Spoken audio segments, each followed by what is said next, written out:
तो एपिसोड की शुरुआत में हमें वही बुली लड़का दिखाया जाता है जो छत पर आकर सबको मारने लग जाता है। वो यहाँ पर सान की आंख निकालना चाहता है क्योंकि सान ने उसकी भी आंख फोड़ दी थी। अब यहाँ पर सभी लोग उसे रोकने लग जाते हैं, लेकिन अपने अंदर ज़ॉम्बी वाली पावर्स होने की वजह से कोई उसे रोक नहीं पाता। प्रेसिडेंट उसे रोकने की कोशिश करने लग जाती है, लेकिन वो प्रेसिडेंट को भी हरा देता है और ओंजा को मारने लग जाता है। फिर वो सोयुंग को छत से नीचे गिराने वाला होता है, लेकिन तभी क्लास प्रेसिडेंट उसे नीचे धक्का दे देती है और इतनी ऊंचाई से नीचे गिरने के बाद उसकी हड्डियां टूट जाती है। इस टाइप के क्वालिटी कंटेंट के लिए वीडियो को करना लाइक और चैनल को करना सब्सक्राइब। अब हमें यहाँ पर मिलिट्री के लोग दिखाए जाते हैं जो कि मेहनत करने के बावजूद भी इस वायरस की एंटीडोट नहीं बना पा रहे होते हैं, लेकिन तभी उन्हें किसी से पता चलता है कि यहाँ पर एक आदमी है जो कि एंटीडोट के बारे में जानता है, और ये आदमी और कोई नहीं बल्कि वही ऑफिसर होता है। अब वो इन्हें बताता है कि एंटीडोट का फॉर्मूला स्कूल में एक लैपटॉप के अंदर है, और ये सुनकर ये मिलिट्री का आदमी स्कूल में हेलीकॉप्टर भेज देता है ताकि वो वहाँ से लैपटॉप ला सके। अब हमें ये बंदा दिखाया जाता है जो कि ऑनजोन से क्वारंटीन सेंटर में मिलता है। वो इससे कहती है कि उस समय तुमने मेरी मदद क्यों नहीं करी। तब ये बताता है कि मैं उस समय डरा हुआ था।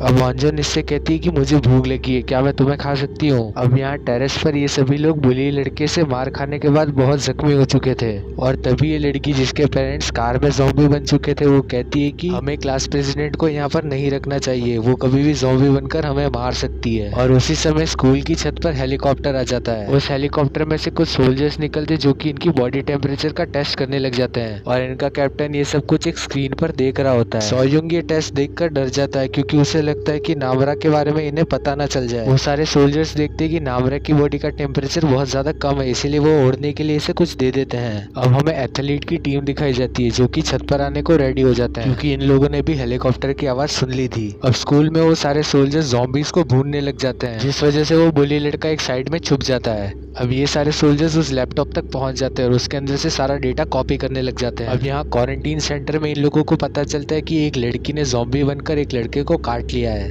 और तभी इन सोल्जर्स को पता चलता है कि ये भी उस रीजन से है जहाँ पर वो स्कूल बना हुआ है। इसीलिए इन सोल्जर्स का बॉस इन्हें मना कर देता है वहाँ से किसी को भी रेस्क्यू करने के लिए, जिस वजह से वो सोल्जर स्कूल में से किसी को भी रेस्क्यू नहीं करते। ये सारे बच्चे उन सोल्जर्स से बहुत ज्यादा रिक्वेस्ट करते हैं, लेकिन वो नहीं मानते और इनमें से कुछ तो रोने भी लग जाते हैं। लेकिन वो सारे सोल्जर्स वहाँ से लैपटॉप लेकर निकल जाते हैं, जिस वजह से सान को बहुत ज्यादा गुस्सा आता है और वो वहाँ पर तोड़ा फोड़ी करने लग जाता है। अब हमें यहाँ पर पॉलिटिशियन की वाइफ दिखाई जाती है जिस पर मिलिट्री वाले इल्जाम लगाते हैं कि तुमने ओंजो के फादर को यहाँ से भगाया है। अभी अब सारा इल्जाम अपने ऊपर ले लेती है और बताती है कि हाँ मैंने ही उसे भागने में मदद की क्योंकि उसे अपनी बेटी के पास जाना था, और ये यहाँ पर कैमरा के सामने बातें इसलिए बोल रही थी ताकि इसे वोट्स मिले और इसकी इस बात से इसे पॉलिटिकल फायदा हो।